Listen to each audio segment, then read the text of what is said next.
নমস্কার বন্ধুরা, আমার ছোট গল্পের সম্ভার নিয়ে আমি কিন্তু হাজির হয়ে গেছি আজকে। আমার আজকের গল্প লাঠি।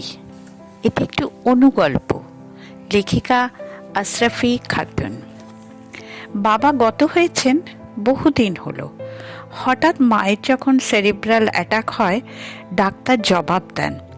সপ্তাহখানেক নার্সিংহোমে ভর্তি করা হয়, চাঁদা তুলে দেয়া হয় নার্সিংহোমের ফিজ। 6 ছেলের মধ্যে 5 ছেলে চাকরিজীবী, তাও আবার সরকারি চাকরি। ছোট ছেলে শুধু বেকার, ছোট্ট একটা পানের গুমটি আছে তার, কোনো রকমের সংসার চলে। মাকে নার্সিংহোম থেকে ঘরে আনার আগেই মায়ের জিনিসপত্রের ভাগ বাটোয়ারা শুরু হয়ে যায়। বড়দি বলে, কিরে ছোটকু, তুই মায়ের কিছু জিনিস নিবি না? ওই স্মৃতিচিহ্ন আর কি। সোনা, রূপো, পিতল, কাঁসার সমস্ত জিনিসপত্র যখন ভাগ বাটোয়ারা হয়, তখন ছোট ছেলে বলে, আমার জন্যে মায়ের লাঠিটা রাখিস কিন্তু। সবাই বলে, বোকা কোথাকার, লাঠি নিয়ে কি করবি? সাপ মারবি নাকি? ছুটকু বলে, সে তোরা বুঝবি না।